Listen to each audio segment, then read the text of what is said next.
السلام علیکم پاکستان۔ الحمدللہ اس حکومت نے یہ جو بجٹ دیا ہے یہ اسے تاریخ کا اگر سب سے اچھا بجٹ کہا جائے تو یہ غلط نہ ہوگا، اور اس بجٹ کا اچھے ہونے کا ثبوت یہ ہے کہ خود اپوزیشن نے اس بجٹ کو الیکشن بجٹ قرار دیا ہے۔ الیکشن بجٹ قرار دینے کا مطلب یہ ہے کہ حکومت نے بہت فراخ دلی سے عام آدمی کے لیے اس میں مراعات کا اعلان کیا ہے اور سہولتیں پیدا کی ہیں۔ حکومت کی معاشی کامیابیوں کے بعد یہ لگ بھی رہا تھا کہ یہ بجٹ عوامی مفاد میں ہوگا، اور یہی کچھ ہوا۔ عمران خان کی حکومت آنے کے بعد سے انہیں جو معاشی محاذ پر جو جن مشکلات کا سامنا کرنا پڑا، اللہ تعالیٰ نے انہیں اب اس سے نکالا ہے، اور کرونا کے باوجود انہوں نے بہت ساری کامیابیاں سمیٹی ہیں۔ تو اس کے ثمرات اب نظر آنا شروع ہو بھی گئے ہیں اور آئندہ ہوں گے بھی انشاءاللہ۔ اس بجٹ میں غریب آدمی کی تکالیف اور مشکلات کا بہت زیادہ خیال رکھا گیا ہے، اور ان کے لیے کوشش کی گئی ہے کہ ان کا کسی حد تک ان مشکلات کا ازالہ ہو سکے۔ باقی جو مہنگائی کی لوگ بہت زیادہ بات کرتے ہیں، مہنگائی ایک ایسا ایشو ہے جو جب سے پاکستان بنا ہے تو ہم نے ہمیشہ ہی دیکھا ہے کہ مہنگائی ہوئی ہے۔ آپ ایک چیز کا ریٹ اس وقت دیکھ لیں جب پاکستان بنا تھا اور اس کا موازنہ آپ کرتے آئیں، تو آپ جا کے اس کا ریٹ دیکھیں تو آپ کو پتہ چلے گا کہ یہ مہنگائی کوئی صرف عمران خان کے دور میں نہیں ہوئی، یہ بلکہ بتدریج بڑھی ہے۔ ہر آنے والی حکومت نے آ کے یہی کہا ہے کہ پچھلے ہر چیز تباہ کر گئے ہیں اور یہ چیزیں ہم آ کے سستی کر دیں گے، لیکن ایسا ہوتا نہیں ہے۔ پریکٹیکلی آپ دیکھیں تو جو بھی حکومت آئی ہے چیزوں کے ریٹ اس پہ بڑھے ہیں۔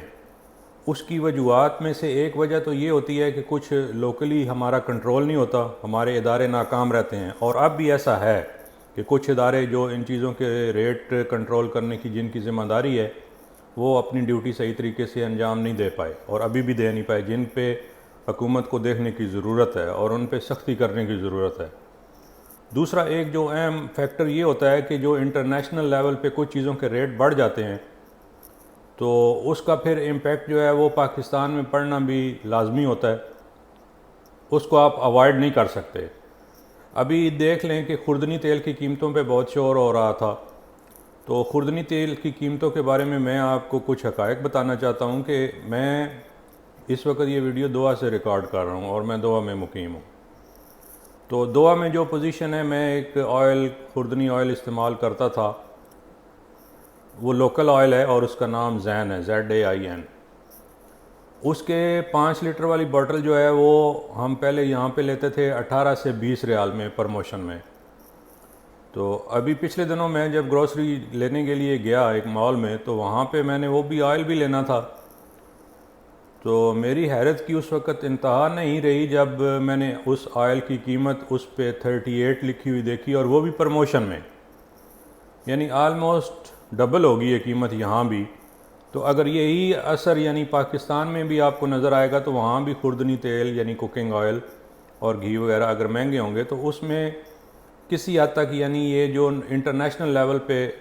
ایک چیز چل رہی ہے کہ چیزیں مہنگی ہو رہی ہیں، اسپیشلی یہ کرونا کی وجہ سے۔ بہت سے آئٹم ایسے ہیں جو یہ کرونا کی وجہ سے ورلڈ لیول پہ مہنگے ہوئے ہیں، اور ان کا امپیکٹ ہونا نیچرل ہے پاکستان میں۔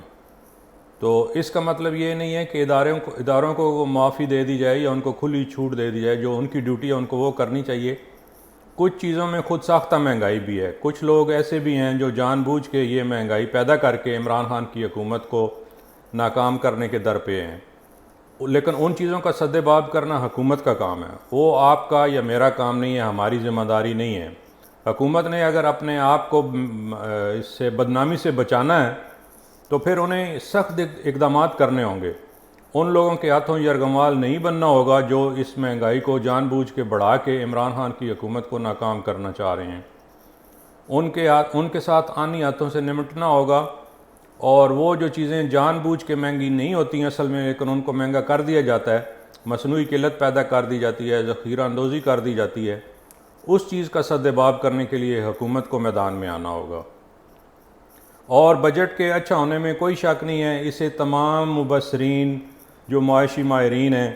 اور کرٹکس ہیں اور تجزیہ نگار ہیں اور انٹرنیشنل لیول پہ بھی جو ادارے اس سے متعلقہ ہوتے ہیں اکنامکس سے متعلقہ، انہوں نے یہ اس بجٹ کو بہت اپریشیٹ کیا ہے۔